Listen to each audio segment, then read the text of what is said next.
Ladies and gentlemen, we are back. We are back for another episode of the Bush League Huddle Fantasy Football Podcast.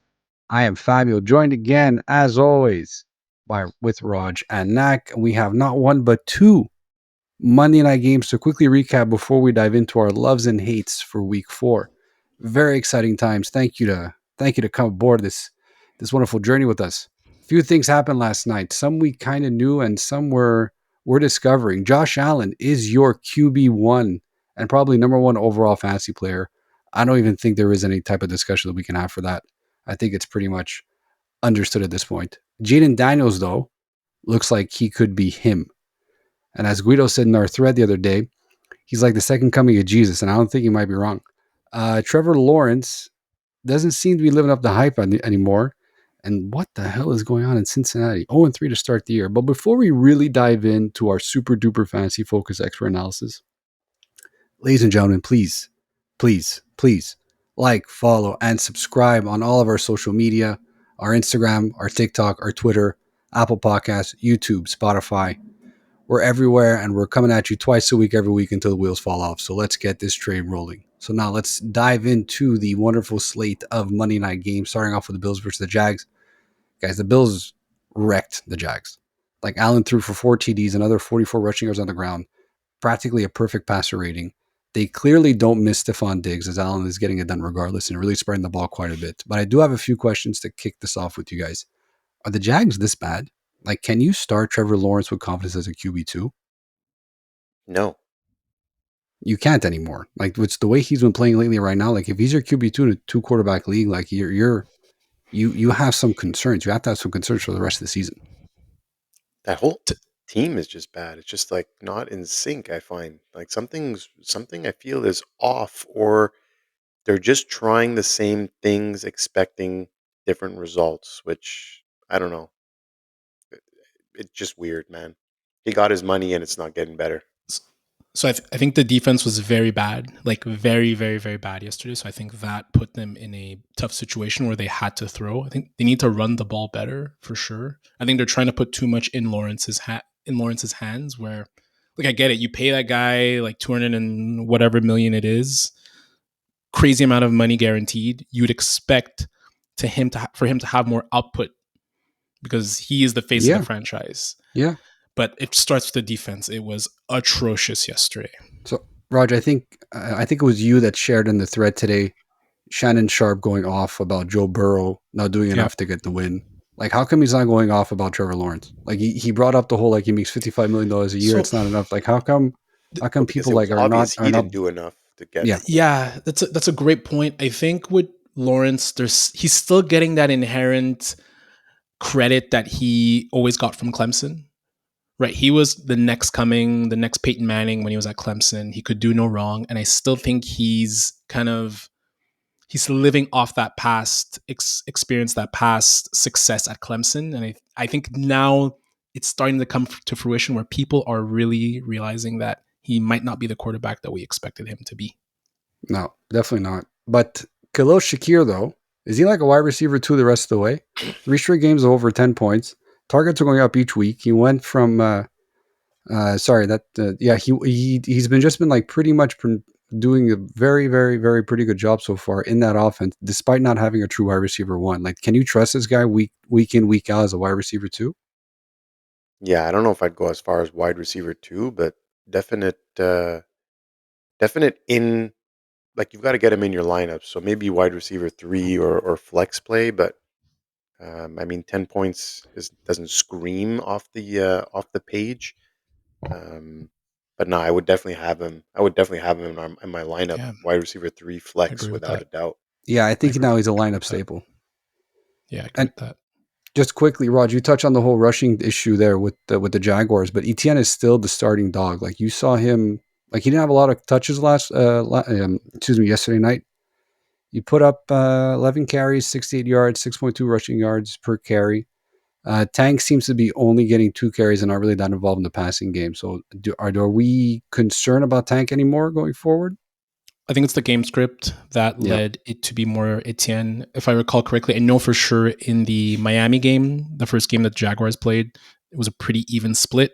think it was the same thing for the Jags in their second game against the Browns, where again it was a close game. This game got out of hand for the Jags, so it makes more sense to put in Etienne, who's a better pass catcher out of the backfield. Very good points. And big shout out to Keon Coleman, finally got his first study. But I was reading into this a little bit. He saw a massive decrease in his RAR participation from last week to this week. Last week was at 90%. This week down to 31%. Apparently he's been showing up late to a lot of team activities, and apparently he might be in a bit of a doghouse. So yeah, he was benched for the whole first quarter. Right. Like they completely benched him, and I didn't dive in too much how much he was on the field, but I feel like I only saw him for when he scored his touchdown. Like I don't know if he was on the field for just one play or I missed a few plays, but yeah, he was in the so-called doghouse for missing some meetings or showing up late to meetings. So I just want to quickly touch on the Bills wide receiver core. It's feeling a little bit like the Packers wide receiver core, where it's going to be hard to predict on a week-to-week basis who's going to be the leading receiver there. And I think that's okay. I feel like the way they're playing, they're not big game hunting like they used to with Gabe Davis and Stephon Diggs. It's very a lot of underneath throws. The Jags looks like they were playing off of them, and a lot of the receivers are catch it short, run after catch, which I think is great for their offense. So I think it's going to be hard to trust anyone on a week-to-week basis. Obviously, Shakir seems like the main guy there, but to Nacc's point, I don't know if he's going to be in every week like WR2. Yeah, Josh Allen really spread the ball around. You can You see Coleman, he was on the field for 31% of the snaps. Yeah. And before we move on to the next game, is this Doug Peterson's last year with the Jaguars? He's got to take over the play calling, man. Like it was just better when he had control of it. He let go control, and they lost their last 7 games in a row since he ceded control of the play calling. I think he's got to take control of it. Like if you're fighting for your life, like it's now or never. Like take control, and his offenses have typically been good offenses when he's running them. Yeah, it's weird. And I saw a news alert today on my phone. Bill Belichick is apparently rumored to be the next coach in 2025 for the Jaguars. But then again, he's been rumored to be everyone's next coach in 2025 with every single team. So take that for what it is. I could see that happening, actually. We'll see. But let's move on to Monday Night Football numero dos. Cincinnati can't get it done. 0-3 to start the year. Not what you expected, but at the same time, Washington is really coming to play. They're really surprising a lot of people. Jaden Daniels, right now, QB he's a QB1 the rest of the way. Probably and QB2 easily behind Josh Allen right now from a fantasy point perspective over the course of the year right now. 2 out of 3 games, 20 plus fantasy points.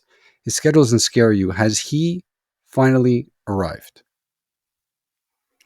I feel yes. And now that they're letting him cook like the way he was cooking at LSU, where if you listen to a lot of the pre-draft prognostication with regards to Jaden Daniels, a lot of it was amazing deep ball, runs like crazy, skinny, throws his body around. The running that he was doing is great, but it's not sustainable because he was going to get hurt. Yeah. So it's just the fact that he showed the deep ball, 2 beauties to Terry McLaurin yesterday. Yeah. Great decision making. That's really, really, I would say, something to look forward to for the rest of the season. And yeah, I would agree. Like QB1 the rest of the way if he keeps up this type of passing. And look at the difference between head coaches. We're talking about Vegas yesterday. Yep. Remember that 3rd and 7 they had with they were on like what was it, like the 30 something yard line, 3rd and 7. They were even scrambling. They had just out of a timeout, and he still got them to the line. And they shot up that play call. They said when the ball was in the air, when he threw it, he knew he was going to get hit. When the ball was in the air, they had a 10% chance of completing that. And where McLaurin was when he threw that ball was just insane to have that catch. And someone like Pierce would have probably ran, or a lot of people, maybe 80% of the league would have ran in the situation, especially a rookie QB on the road. Yeah. And it shows that they gave him confidence enough to make that throw.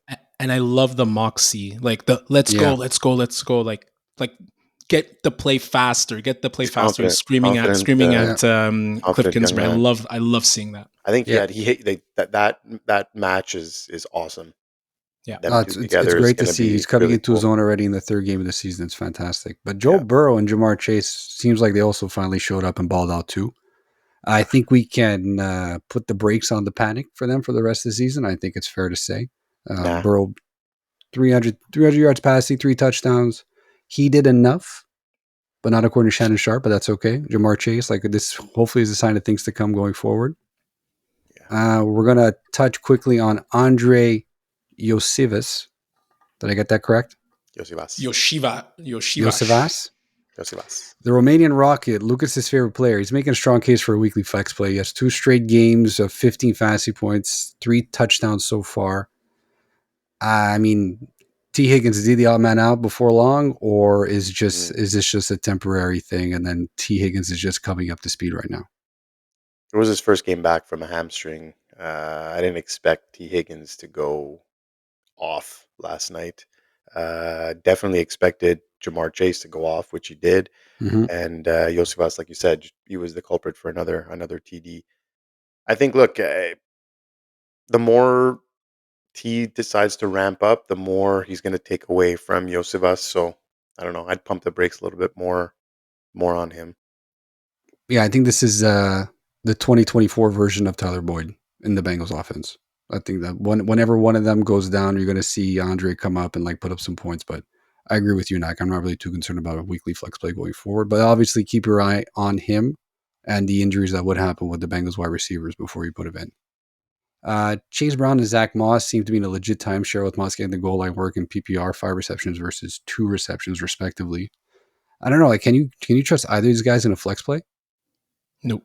No. Not for me. I'm not. Brown's to me, Brown's the better player. He looks way more explosive. It reminds me of Jalen Warren, Najee Harris of last year, where every time you see the more explosive guy, it's like it's Chase Brown. Like, why aren't you giving the ball more to Chase Brown? Actually, more so, I guess maybe Nacc like 2022, Harris and Warren, and then last year they ended up actually playing Warren more. The Browns, I think the Bengals, sorry, they need to realize that they need to give the ball more to Brown. He's just way more explosive when he touches the ball. I don't disagree. And it seems as if Zach Ertz is relevant again, which is nice. Another one of those no-name tight ends we spoke about the other episode where it's like they're coming up and they're putting up points when you wouldn't expect them to. And second to last thing, sorry. If you would have told me that Luke McCaffrey would have more fantasy points than his brother Christian McCaffrey at the beginning of the season, I would have said you're totally nuts. That is not a prop bet that I would have put money on.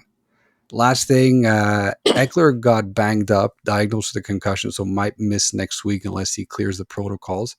He's actually been a pretty good flex play and a low in RB2 this season with 3 straight games of 10 plus fantasy points. So keep your eye on that. And that is our Monday night recaps because we got 2 this week. That was fun. And we'll have 2 next week as well. 2 next week as well. My goodness. My goodness. That's so much fun. Wonderful. I missed when they were at 7 on a Monday night. I missed when they were at 7 p.m. and 10 p.m. That made a lot more sense than the general consensus didn't like it that much because the East Coast, they were losing viewership on the East Coast. Yeah, for sure. So that was the reason why they changed it back. Because up until a few years ago, that's how it was. It was always the first Monday night football of the season where they had a doubleheader. Yeah. Yeah, this is it's a nice change, but you gotta watch. It's like a little bit of a mini red zone on a Monday night. It's cool. Quick injury updates and notes, just following what we said yesterday. We mentioned Austin Eckler. Adam Thielen got placed on IR this afternoon, so expected to miss the next 4 games, which kind of sucks because you know what? Right after that touchdown, hurt his hamstring. Hopefully, he comes back after the 4 games and not too much longer after. But we're now going to jump into the love-hate episode of week 4. We got we're just going to talk about our week 3 record real quick, ladies and gentlemen. So Raj, we're going to go rapid fire on what you had last week. So you had a love on ended up being Charbonnet, excuse me. Love on Andy Dalton, the Red Rocket. You hit on both those. Both of those came up and showed out. 25.7 points for Zach Charbonnet, 27 points for the Red Rocket. Your hate, Trevor Lawrence, as we just mentioned, he stunk it up a little bit, 11.42 fantasy points, and Zamir White, 3.4 fantasy points. So Roger went 4-0 last week. So congrats to you. Cut the cord on Zamir. Yeah. Cut the cord. You probably invested into him with your draft pick, but at this point now, I don't see how you can. You can't get it done against the Panthers. Yeah. Not going to get it done. Fun fact, though. Again, game script played a part in that. He's no good. But guys. I agree. I agree with you. I definitely agree with you. He's no good. Little fun fact about specifically Rogers' loves and hates. Both loves are on Stamati's team, and both hates are on Lucas's team. Maybe that's why one of those individuals is 3-0 and the other one's 0-3. We'll let the audience decide who's who.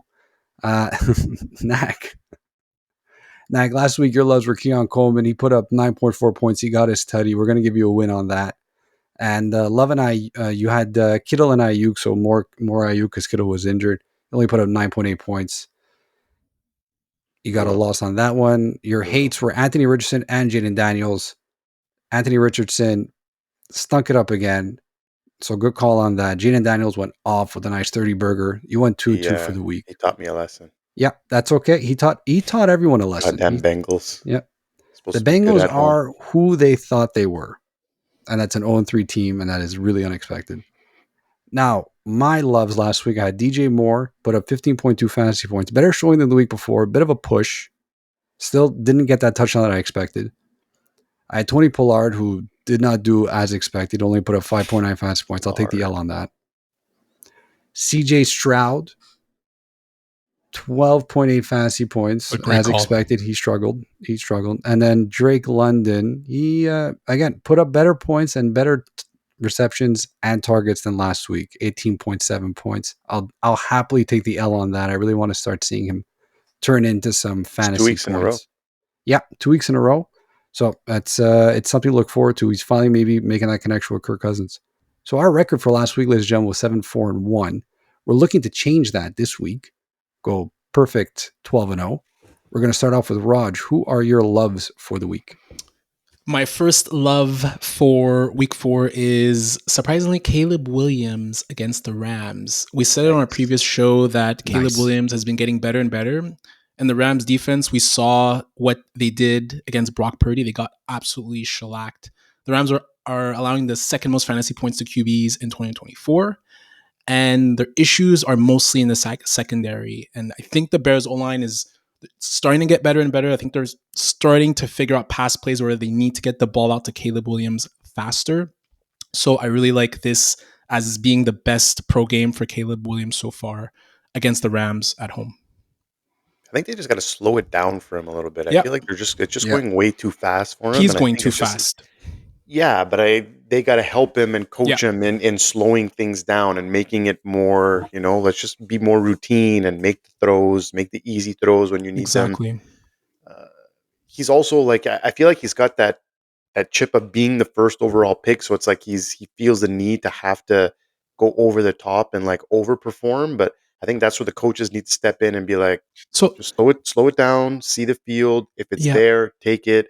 No need to go for the big home run every play. That's a great point, Nacc, because I was making fun a little bit, as was Cam Taylor-Britt of the Bengals, of how the Redskins, the Commanders were building the offense around Daniels. It was a lot of hike the ball, one-step drop, throw the ball. But what that does is I think it builds the confidence of the quarterback. 100%. And we kind of saw everything was let loose in game 3. I think that's what they need to do for Caleb. Just easy pass plays so he could get his confidence up and then go back to the deep shot. So I think that'll happen. Like we saw what happened with Juwan Jennings against the Rams. So I think that defense is in a vulnerable position.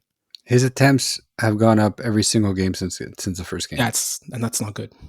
No, it's not good, but at the same time, it's kind of what you want in a quarterback that's going to be passing the ball. So I agree with that love for Caleb Williams this week. Who else you got, Raj? Yeah, so for my second love, I'm not going to sandbag here. I'm not going to say Tank Dell / Stephon Diggs against the Jaguars. I'm saying Tank Dell and Stephon Diggs. I love both that matchup against the Jaguars. I think they're both going to eat. I think we've been picking on the Jaguars a lot recently, whether it's in love-hate or in the loser section. But I think it's been a really tough ride for Doug Pearson and the Jaguars. They're giving up the 7 most fantasy points to wide receivers. We obviously just saw them get lambasted by the Bills. 4 different players caught TDs from Josh Allen. Not only that, but the pass rush was awful, and they're missing 2 starters in the secondary. So again, I expect Dell and Diggs, no sandbagging here, to have monster games against the Jags. So if one of them goes off, I either want a tie or a loss. We got So if you. they both go off, I want 2 wins. Does that also play Nico Collins? I have a lot of shares of Nico this year. Kind of hope he goes off as well. Yeah, I think he will. I think all 3 will score. All 3 will score. Yeah, but I didn't write it down. I wrote down Tank Dell and Stephon Diggs. So give me credit for that. Okay, deal. It's hard to call a love on a wide receiver that's like a top 10 ranked every single week, right? And Nico Collins. So I kind of understand that. Yeah. Nacc, who do you got? My first guy, I've got Devin Singletary Thursday night versus the Dallas Cowboys. Singletary's quietly been having a good fantasy season. Not the sexiest name out there, but put up 2 straight double-digit fantasy outings. And every week has been getting better. He went from 9.2, 14.5, 18.8. These are obviously PPR numbers, but scored in 2 straight games as well. And now he gets a Dallas D that is giving up the most fantasy points to wide receivers at this point. They had given up 18.9 to Ford, 44 to Kamara, and 30 this past week to Henry. So great opportunity for another solid outing for Singletary. So get him in your lineups this week. Devin Motors Singletary. I like this call. I really do. I like this call a lot. He's definitely not the sexiest name, and people I think are not giving him enough credit, but he's been putting up some consistent points, and he's definitely a focal point in that offense. He gets all the running back carries, and he also gets a lot of the route participation too for running backs. He has more juice than I thought he would have had. Same. I'm surprised. Yeah. Same. No, he works really well in that offense. Great call. Nacc, who do you guys is your second love for the week? Second love for the week is going to be my boy, George Pickens, who plays at Indy this weekend. If not now, when is the saying for George Pickens. The targets have been there. The production has been not. He's had a few what if games, but it's time to put those points on paper for sure. So he gets a Colts team that's giving up the 4th most points to wide receivers. Two wide receivers reached double-digit points in week 1 and 3 on each team. So Collins and Diggs did it in week 1, and Odunze and more in week 2, or should I say in week 3? That was last week. So I don't know if he can get it. If he can't get it done in this spot, I think now is when you start worrying a little bit about George Pickens, especially when you had him as a high-end wide receiver 3, potential for wide receiver 2 numbers. If he can't get it done in this spot, it's going to really, really scare me because the targets are there. He's averaging about 7 a game. It's just now got to put that into practice. Got to get in the end zone. And yeah. Nacc, I'm Raj, curious. I knew you looked like you had something to say. No, because the game flow here is interesting because if Richardson has a really bad game and he turns the ball over a lot, and we know how good that Steelers defense is, this could be a game. This could be like a Najee Harris type of game. So, like, I agree with you. I get your point totally. Yeah, that's my only concern. But like, I feel like he's looked really good. Like it's he's gotten unlucky. It's more the way the offense is flowed. And right? even if they do it, it's not like the offense is really putting up like 30 points a game either. So like they still gotta score. Although like again they get a really easier defense to play. But with the rumors, Fields is now maybe going to be a little bit more nervous, like trying to keep his job. Like Tomlin came out again today and said he's not he's such a word not salad. naming a starter. He's not naming a starter, and Russell Wilson still sits atop the depth chart. So your team is a weird 3-0. situation. Your team's 3-0, likely going to be 4-0 after this week, let's be honest. Likely going to be 4-0, and Fields is still going to be the starting quarterback. Why would you change to Russell Wilson? Like, I don't understand. Like, I understand that the coach speak that he can't say for certain and all that, but from a logical standpoint, yeah, I don't know. Fields is playing well. Like, I think it's that old school mentality, coach, of like you don't lose your job to injury type deal. But Fields is playing really, really, really well, and he's good for that offense and good for that team. And obviously, it helps when you have a defense like the Steelers have. But at the same time, he's not hurting the offense either. He's moving the No, and ball quite I well. think you lose the mojo as well if you yank him 100%. out of there now too. You just There's lose nothing that everything. Wilson can do better than Fields. No. No, Like, and look, and I've been surprised. Like he Well, has maybe, 73% completion percentage, right? maybe he Like can, maybe Subway promos he can do better, but that's about it. It's a little dangerous. dangerous. No, I like this, but I do agree with Roger though. Like if the game script doesn't go his way, it's going to be tough. But George Pickens, but besides the whole like what if games and everything, he's played well. I would still hold out a little bit of patience with him for the rest of the season. I got Scary Terry McLaurin. The Jaden Daniels hype train continues, and Terry McLaurin looks like to be 100% on board. Washington faced the Cardinals in Arizona this week, which should be an electrifying matchup between two very exciting quarterbacks. This game has potential to be a shootout, and I think with McLaurin fresh off his first 100-yard game this season, we're finally seeing chemistry build with Jason. I think he puts up another solid outing and puts up another touchdown with about 80, 90 yards, a few 7 or 8 receptions. Solid wide receiver 2 outing for Scary Terry again this 7 week. or 8 receptions. Yeah. This is the Cliff Kingsbury Bowl. It is the Cliff Kingsbury Bowl. It's a very good point. After Mr. McLaurin, I got Aaron Jones at Green Bay, the revenge game. Jones right now is RB7 on the season in fantasy points. He's killing it. He's averaging 18.8 points per game. He handled a season high 68% of the rushing attempts in week 3.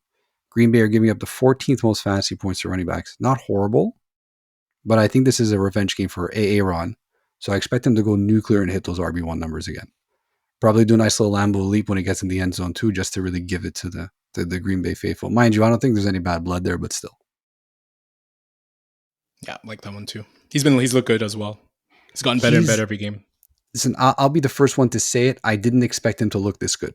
I expected him to put up solid RB2 numbers, but he in the first 3 games he's played, he's been lights out. I think he had one dud against San Francisco, but against the Giants he put up 17 points. Against Houston he put up 20 points. And he's very, very present in the passing game too. He looks like, knock on wood, Aaron Jones of old a little bit, which is super exciting. Well, I could have seen it coming because if you look back to his last 5 games last year, regular season and the playoffs, he was 5 games, 650 yards, 5 touchdowns. He was looking amazing. So it's always health with Aaron Jones. I think he fell under a lot of people's radar.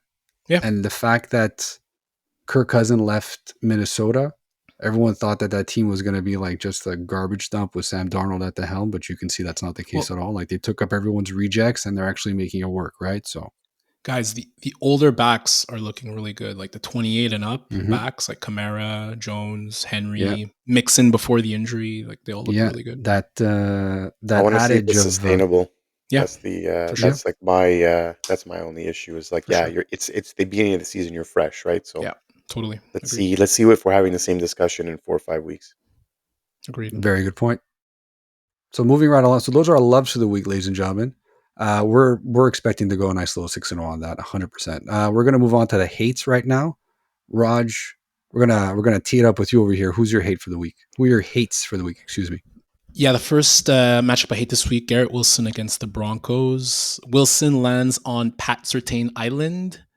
He's been matched up against DK Metcalf, George Pickens, and Evans through 3 games. And through those 3 games, he's only allowed 7 catches and 63 yards, according to NFL Next Gen stats.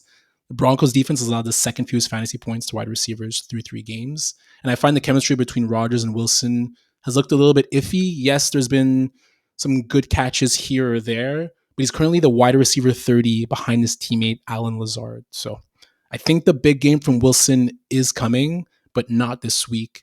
And man, he's got to get rid of those bum-ass sleeves, man. He looks like Peyton Manning playing wide receiver. It's ridiculous. Get rid of those bumps. It's not 1960 Garrett Wilson. Come on, man. Yeah, that's definitely a tough matchup. And I feel like right now, every single wide receiver that goes up against Pat Surtain is going to fall on the hate list. He got it done against some 3 pretty big names so far this season. Yeah. And unfortunately, I think Garrett Wilson is going to add to that list. Yeah. Who's your second one for the week, Raj? Yeah, the second one I have this week, second matchup I don't like or hate this week, Jared Goff against the Seahawks. I've been saying it for a while, and I think the book is very clearly out on Goff. If you pressure him, if you get him off schedule, he struggles and he becomes an average QB at best. The Seahawks have the fourth best defense against quarterbacks, and they have 11 sacks so far in 3 games. I know Goff is typically lights out at home, but he's had only 1 touchdown and I believe 2 interceptions so far, and 13 and 11 fantasy points respectively in those games. So I would Hasn't be looked very. good, man. He hasn't looked good, No. and so for me, when I put a quarterback like Goff, who, yes, theoretically you're probably going to start every week, I don't like the matchup, but it's more I'm likely to downgrade the secondary options. So like I have Jamison Williams. I'm likely to maybe not start him Yep. in a game against Seattle, especially when Goff is pressured. He's more likely to find his underneath guys in Amon-Ra St. Brown, Monroe. Laporta, Yep. Gibbs. So that's where I kind of look at it this way. That's a very good point, actually, because it's true. You're going to have those bad matchups that some quarterbacks, especially in a 2 QB league, you're going to have to start regardless. And probably if you drafted Goff in a Superflex or 2 QB league, you're starting him. But it definitely has negative impact on those not so marquee positions like the Jameson Williams of the world. I agree 100%. That's a very good take. Nacc, who do you got on your hates this week, excuse me? So this week I've got Josh Jacobs versus Minnesota. Vikings have been one of the surprises in the NFL through 3 weeks. Their defense has been very stingy, only giving up double-digit fantasy points to Jordan Mason. They were also up big in that game, so I don't know. I think they were a bit more lenient when it came to giving up yards. And Josh Jacobs' numbers don't really jump off the page fantasy wise. I was going to say, Whereas yeah. he's had a great year, real NFL wise. I think he's up to like 4.4 yards per carry. But fantasy wise, 12.4, 13.1, and the Titans last week held him to 5.8 points, and they gave up the 11th fewest points to running backs. So not that great of a start for Josh Jacobs. He was actually one of my guys that I really loved this year. That I Yeah. thought was going to be pushing for those top 5 numbers. Haven't seen it so far. He's missing those touchdowns really to boost up those numbers. And now he gets a Minnesota team, a Vikings team, giving up the 6th fewest points to running backs. So um, again, this is not another player that you're going to have to start in your lineups, but as I would expect a similar outcome to week 3 rather than those RB2, borderline RB1 numbers you were all wishing for when you drafted him. Agreed. Yeah, and he hasn't really been helping you in the passing game either. Since Malik Willis has been under center, he's only had 1 reception on 1 target. Emmanuel Wilson has looked really good when he's been in passing situations. Yeah. So that's like I have Jacobs in our league, and that's kind of been the thorn on my PPR side. He got into Jacobs. the end zone last week too, Emmanuel. Yeah, he did. Yeah, it was like a 30-yarder or something. Yeah, he looks a lot. He has a lot of juice. I mean, you'd hope that when Jordan Love comes back, which might be this week, the offense will probably go back to what it's expected to be. But I agree with your concerns. I'm not super high on Josh Jacobs either this week, and I'm definitely not high on the next guys you have on your list, Nacc. Yeah, the next guys on my list is very unfortunate, but another matchup I don't like is Tyreek Hill and Jalen Waddle versus Tennessee. The quarterback situation in Miami is a complete mess. I think their best chance right now is with Snoop Huntley starting. If I'm being honest, like Tim Boyle doesn't do it for me. Even Skylar Thompson didn't inspire very much confidence. But Hill and Waddle were drafted really, really high, and after a solid week 1. Hill has totaled 13.6 points, and Waddle has totaled 15.1 points in the last 2 weeks. And to make matters worse, they get a Titans D this week, giving up the 3rd fewest points to wide receivers. No wide receiver has more than 67 yards receiving, and they have not given up a TD this year to a wide receiver. Mm-hmm. I think that trend more than likely continues this week. Again, you may have to start both, but it looks like another tough week for Dolphins pass catchers. You know where Tyreek Hill is ranked on Fantasy Pros Week 4 ranking? 24. Yeah. That's wild. Yep. That is wild. That's what a quarterback can do. And right now, like I said, I think Snoop Huntley would give them the best chance to move the ball around a bit and give the offense a chance to move. Because, like I I said, agree. Tim Boyle's a pylon, and Skylar Thompson now with, I think it's a rib injury he has. Like, he might not be ready. I don't know. It's trade for Russell Wilson, maybe. Who knows what's in the cards for Miami. I find this just shows how good of a coach Kevin Stefanski is with what he did with Nick Mullins and Josh Dobbs last year.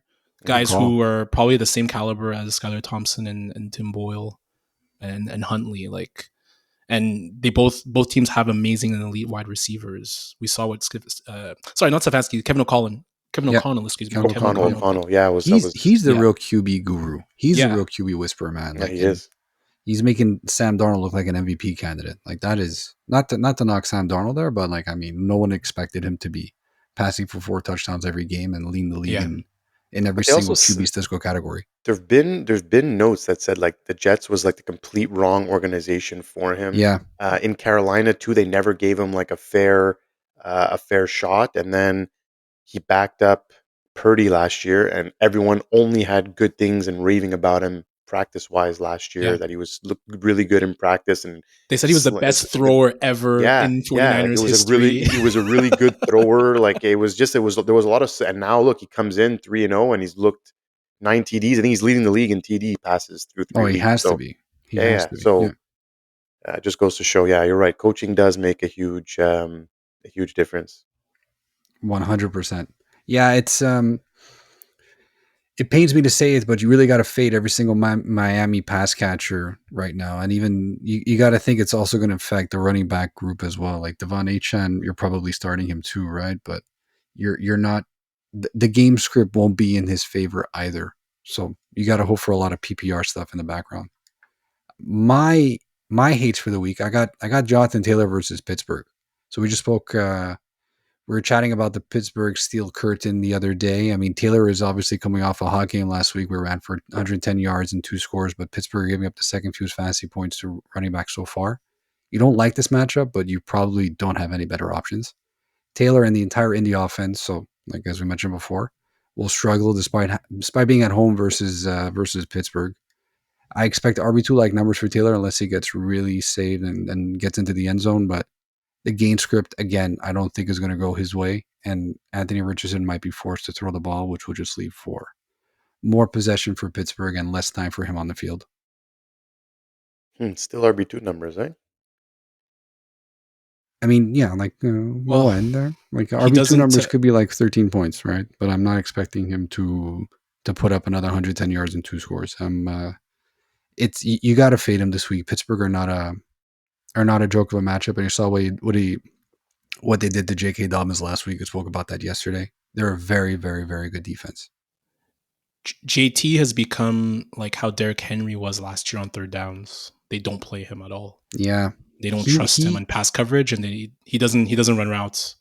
Was it last game where like his snap share like took a dive, and no one was able to? I think it was week 2. Where Snapshot just took a dive, and like no one was able to against the coaches Packers. Were just like talking it off. Yes, because they were down. They were down, and they needed a pass catcher. He played 1 snap in the fourth quarter. Yeah, and when you're like, Indy is so hard to figure out right now, and it's going to affect Jonathan Taylor for the rest of the season, unfortunately, because he's such a good running back. But this game, you can't trust him at all, in my opinion. The problem with Indy is if they get down, like Jonathan Taylor becomes gone, like you're invisible, right? Like as soon as they have to come from behind. Luckily, again, last week they weren't, right? They were always ahead of Chicago, so they were able to continue to go to Jonathan Taylor. And like you noticed it last week, AR seemed almost nervous passing the ball, and they just handed it off, right? So game strip is gonna really decide what his numbers look like week in and week out. Agree 100%. Another guy I got is Dak Prescott versus the New York Football Giants. So surprisingly, the Giants have given up the 13 fewest fantasy points to quarterbacks this year, and they just came off an 8-sack game versus Cleveland. Dak last week ripped the Ravens for 30 fantasy points, but I think he'll be under a lot of duress most of this game with the Giants front four that seem to finally be getting into their rhythm with new defensive coordinator Shane Bowen's defensive schemes. I mean, Watson last week was under constant pressure, so I think it's going to translate into this week as well. The Giants haven't allowed a single pass caller to score more than 20 to score 20 fantasy points this season, And I think that trend continues on Dak for Thursday night. I expect QB2-like performance from the current QB7. I think they're going to get at him early and often. Burns was amazing against the Browns. Burns was amazing.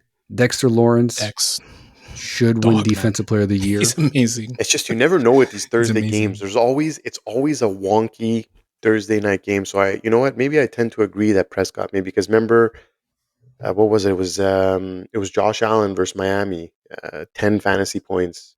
On Thursday. They ran the ball, but it always seems to have like Thursdays always show up with weird fantasy numbers. I think they need to run the ball more. Like they're just not balanced at all. They don't have good running backs. With who? Who's there running with? Who they running with? You still got to try to run the ball. And McCarthy's typically been balanced in the past. I feel like they got to figure whether it's Deuce Vaughn or Dowdle, like figure out something. Zeke looks washed completely. Dowdle just hasn't been able to figure it out. Doesn't look good. And Vaughn has even played. There's no depth on that team. Very small. There's no depth on that team at the skill positions.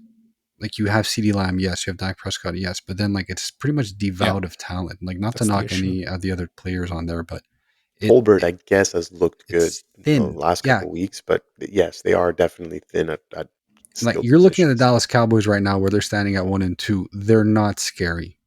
They're not frightening, and even their defense hasn't really showed up all that much either. So I think, from a real football standpoint, I think the Thursday night game is going to be. I hope it's going to be interesting. God, if I say this now, like rip into me on Monday, please. But like, I think it's going to be an interesting game. So yeah, but at the same time, I don't think Dak is going to have a good game. And I got an extra one too, Brian Robinson Jr. I think this is noteworthy, especially if Eckler misses time, is with that if he doesn't pass the concussion protocols. I think he's a must-start versus Arizona, who's giving up the 10th most fantasy points to running backs, and who just got gashed by Detroit, who gave up about 37 fantasy points to Montgomery and Jahmyr Gibbs. So keep an eye out. This is a love, though. Yes, this is a love. Excuse me, I had it at the end over here, but this is a love for Brian Robinson Jr. Is this the host bump where you get an extra one, or can I get an extra one too, or what? Yeah. You already did get an extra one. You got two players. You Bell and Diggs, you said. And you have Hill and Waddle. Okay, so we're all fair then. What's the problem here? I don't see an issue with this. Yeah, Brian Robinson was a love. Sorry about that. I put him all the way at the end of my sheet. I should have put him up higher. But so it's something to look into as well. So Love-hate week 4 is in the books. Guys, Roger, cue the music. Let's go, boys. This has been a wonderful episode. We just got all the love and hate going around for week 4, ladies and gentlemen. Please, please, please do not forget to subscribe, to like, to comment, to share all of our social media posts, all of our social media accounts. We're everywhere on Instagram, on TikTok, we're on Twitter. We are on Spotify. This is a long outro. Should I cue it again? Let's get some fluids into fast. Do you want me to cue it again? I'm losing breath. Guys, thank you so much for coming out. We appreciate every single one of you. Peace out. Have a wonderful Tuesday or Wednesday if you're listening to this. Goodbye. Peace. Bye.